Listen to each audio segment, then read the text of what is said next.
आज का चुनाव महाराष्ट्र के संदर्भ में है। आज का जो प्रेस कॉन्फ्रेंस है वो महाराष्ट्र के चुनाव के संदर्भ में है। आप सभी जानते हैं कल संविधान दिवस था। संविधान दिवस के उपलक्ष्य पर जिस प्रकार से मल्लिकार्जुन खड़गे जी ने अपने कार्यालय, कांग्रेस के कार्यालय में भाषण देते हुए उन्होंने ईवीएम को कोसा है और जिस प्रकार उन्होंने कहा है कि ईवीएम हटाना है और बैलेट पेपर को फिर से लेकर आना है, उस विषय में आज यह प्रेस कॉन्फ्रेंस हो रही है। मल्लिकार्जुन जी ने कहा है कि हमें ईवीएम को साइड में रखना है। मल्लिकार्जुन जी, आप ईवीएम को साइड में रखिए या ना रखिए, मगर जनता ने कांग्रेस पार्टी को तो साइड में रख दिया है। इसमें कोई दो मत नहीं है कि आज किसी भी राज्य में कांग्रेस साइड में है। Congress has been sidelined in the election of literally every state, even in Jharkhand. आज कांग्रेस पार्टी भारतीय जनता पार्टी के पीछे है। महाराष्ट्र में तो नेस्तनाबूत हो गई है। मात्र 16 सीटें लेकर कांग्रेस पार्टी महाराष्ट्र में आई है, जहां महायुति की प्रचंड जीत हुई है। वही कांग्रेस पार्टी आज महाराष्ट्र में एक तरह से उसका सफाया हुआ है।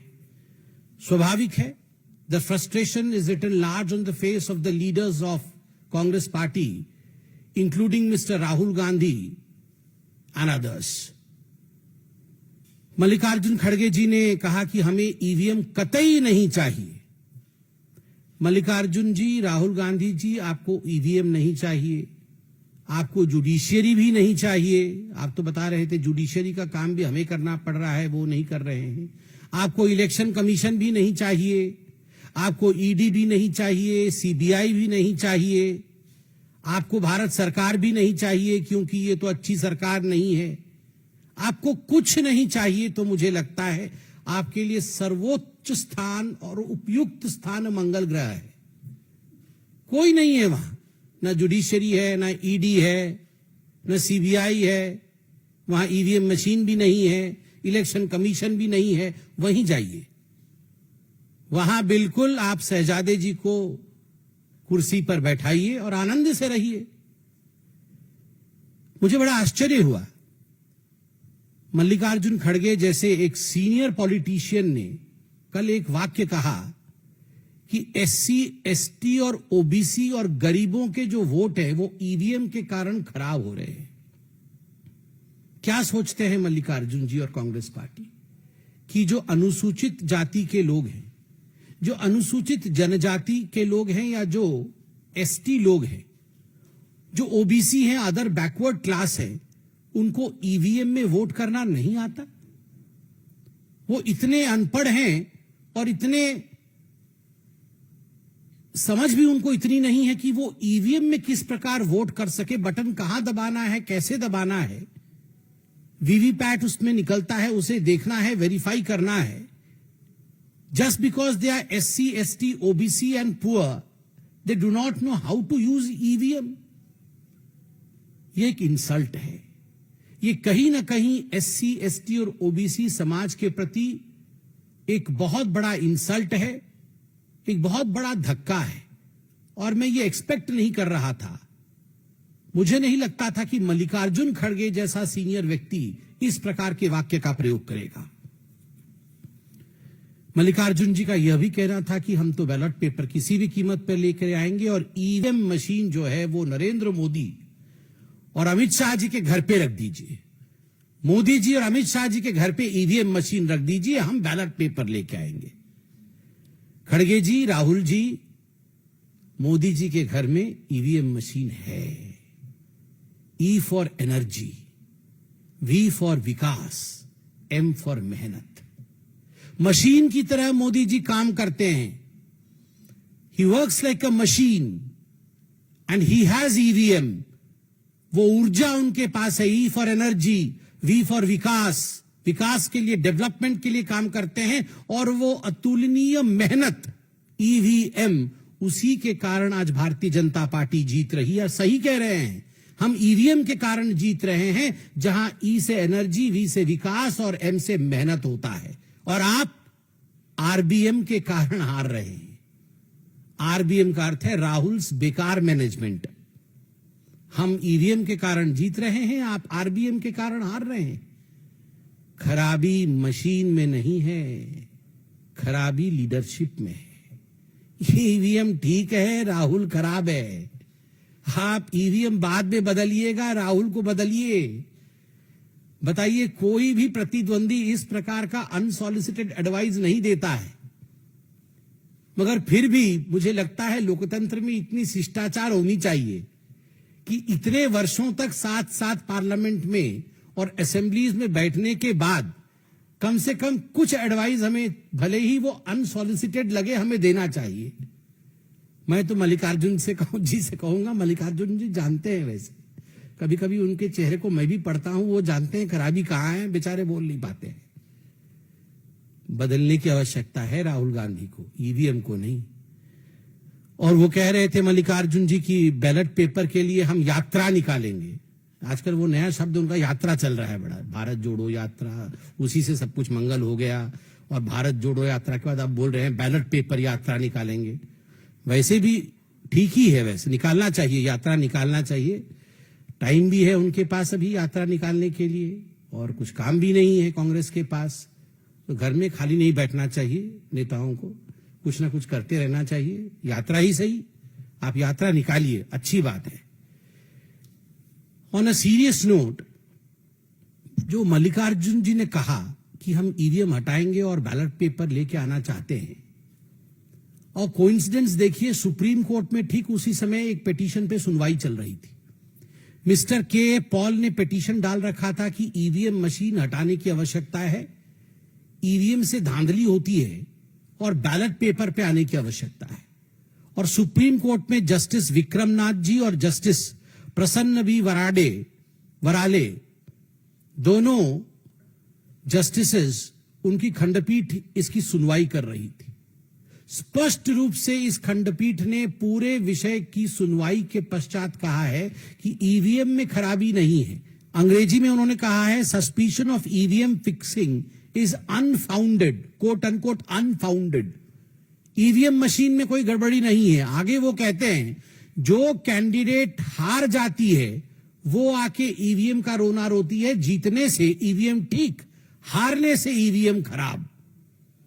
ये अंगूर खट्टे वाली कहानी है। और एग्जैक्टली कांग्रेस पार्टी, मुझे तो लगता है कि ये शब्द कांग्रेस पार्टी के लिए ही कहे गए, बिल्कुल हूबहू कांग्रेस पार्टी के लिए फिट हो रहे हैं। और कोइंसिडेंस देखिए, यहां मल्लिकार्जुन खड़गे जी भाषण दे रहे हैं कि ईवीएम हटाना है, ईवीएम में खराबी है, और यहां सुप्रीम कोर्ट कह रही है ईवीएम में खराबी नहीं है, हारने वाले को हमेशा ईवीएम में ही खराबी नजर आती है। मैं तो एक सवाल पूछना चाहता हूं, आप यात्रा निकालने चाहते हैं, आप ईवीएम को फेंकना चाहते हैं, ये सब कुछ ठीक है। जब 2017 में एक हैकाथॉन हुआ था, इलेक्शन कमीशन ने एक हैकाथॉन किया था कि आइए हम यहां ईवीएम मशीन रखेंगे और सब पॉलिटिकल पार्टी के लोग आके आप हैक करिए, और बहुत पहले से नोटिस जारी किया था कि हैकाथॉन होगा। कोई नहीं गया, कोई गया नहीं हैकाथॉन करने के लिए। उससे पहले तो टीवी पे, मुझे तो याद है, वो आम आदमी पार्टी के शायद सौरभ भारद्वाज जी, शायद वही, वो कुछ तार वार जोड़ के हैक कर रहे थे कि कैसे हैक होता है। उस दिन नहीं गए और हैक करने के लिए, उस दिन हैक करने नहीं गए वहां भी ईवीएम को हैक करने के लिए। तो ये कांग्रेस पार्टी हैकाथॉन के दिन घर में क्या कर रही थी? हाँ, विदेश ट्रिप में चले गए होंगे राहुल जी, हो सकता है उस समय खोजने से वो थाईलैंड वगैरह में कहीं होंगे, कहीं ना कहीं होंगे, बाहर ही होंगे, नहीं तो हो सकता है वो जाएंगे। मगर बड़ा आश्चर्य का विषय है, hackathon, you don't take this thing seriously.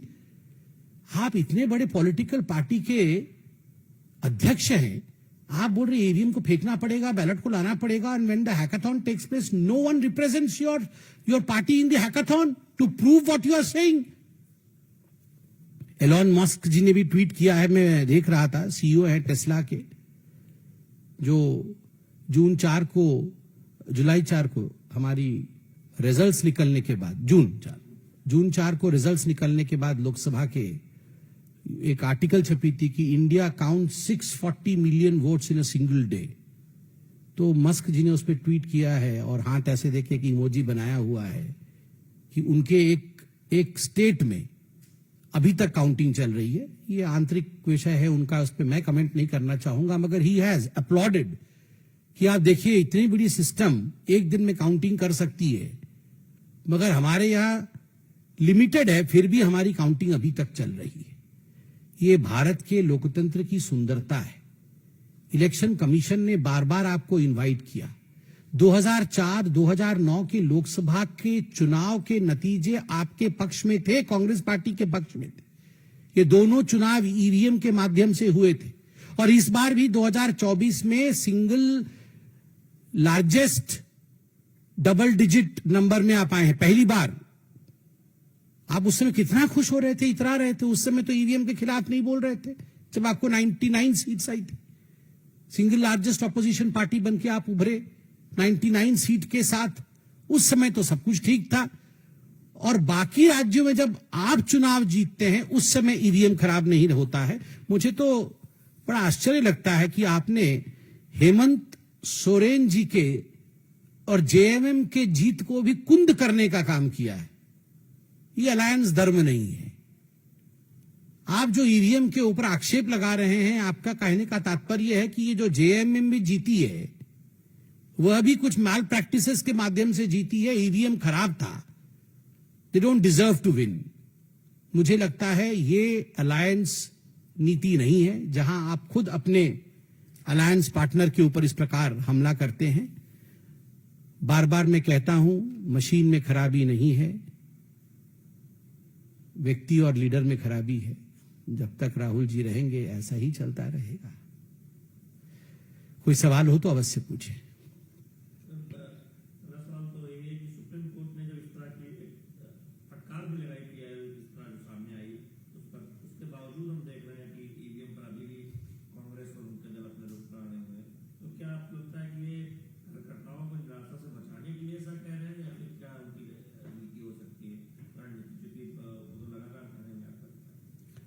क्या रणनीति हो सकती है और क्या बोलेंगे लोगों को? सब कार्यकर्ता कांग्रेस पार्टी के जानता है, सब जानते हैं कि राहुल गांधी से नहीं हो पाएगा।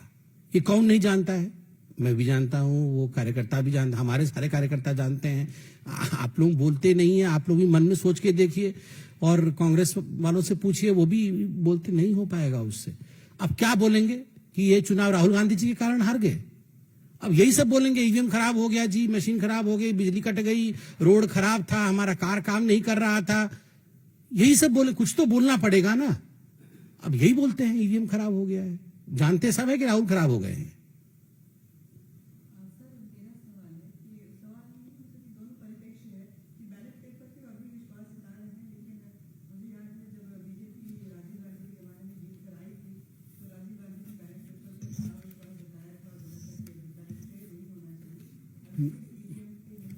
मैं तो वो स्टेटमेंट भी लेके आया हूं राजीव गांधी जी का। राजीव गांधी जी ने स्टेटमेंट दिया था बैलेट पेपर के विरोध में। राजीव गांधी जी ने कहा था कि ये 86 सीट बीजेपी को कैसे आ गई, और वो कथन में राजीव गांधी जी का स्टेटमेंट पढ़ देता हूं। सच क्या है? बीजेपी के पिछले पार्लियामेंट में लोकसभा में 86 सीटें आई थी। उनकी 86 सीटें जीतने की ताकत आज तक नहीं बनी। उनका वोट 8% से बढ़कर मुश्किल से 12% हो गई। 8 से बढ़कर 12% होने से उन्हें 86 सीटें मिल गई। यह तो हिसाब जुड़ता नहीं है, पल्ले पड़ता नहीं है। इस हिसाब से तो कांग्रेस को 500 के 500 सीट जीतनी चाहिए। कुछ गड़बड़ है। गड़बड़ तो यह है ही। बताइए, उस समय तो बैलेट पेपर में चुनाव हुए थे तो वो गड़बड़ बता रहे थे बैलेट पेपर को, and he was advocating that ballot paper system should be done away with. पिताजी बोले बैलेट पेपर खराब, बेटे जी बोले ईवीएम खराब। वाह, मतलब राजशाही वापस ले आए और उसके बाद बस मुकुट पहना दे इनको। बस एक वहां पीछे पर सिंहासन रख के, आइए जी आइए महाराज शहनशाह जी बैठ जाइए, आप मुकुट पहना दें। बैलेट भी खराब, ईवीएम भी खराब, ये चाहते वही है, मुकुट मुकुट पहनना है इनको।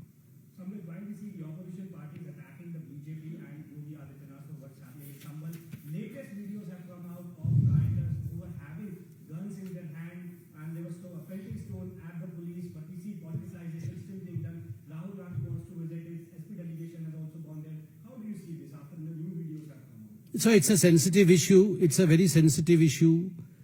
And I would wait for the investigation to be complete.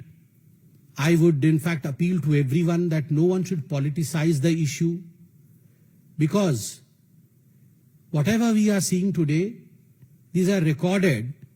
The evidences are present in the public domain. As you stated right now, we can see things in public domain. So let the investigative agencies complete their work. दूध का दूध और पानी का पानी हो जाएगा.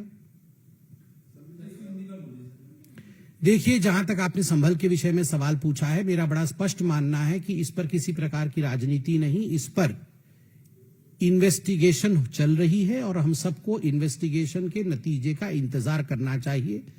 और भारतवर्ष में संविधान का राज है. स्वाभाविक रूप से जो लोग इसके पीछे रिस्पॉन्सिबल हैं, जिनके कारण ये हुआ है, उनको बख्शा नहीं जाएगा.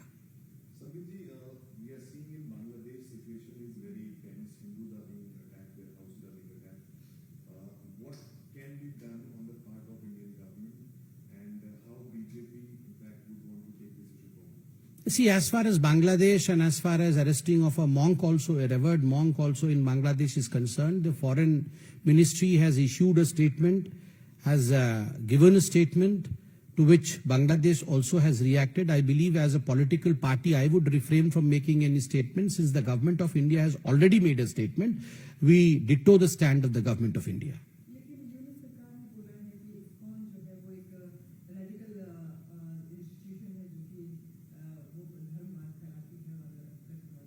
So we all know the truth, but still I would not be drawn into the kind of fight between two countries. The two countries have exchanged notes, they have exchanged statements, and we all stand by the rightful statement issued by the MEEA of India.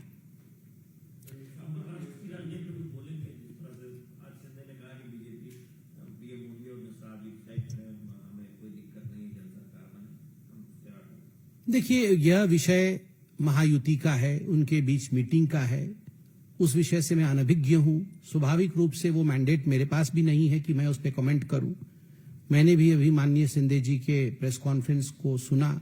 शिष्टता, शालीनता और भद्रता के शब्दों को उन्होंने बहुत अच्छे से पिरोया है, हम सब ने सुना है. और इस विषय पे जब तक बैठक इत्यादि नहीं होती है, मुझे लगता है हम अभी इस विषय से अनभिज्ञ हैं.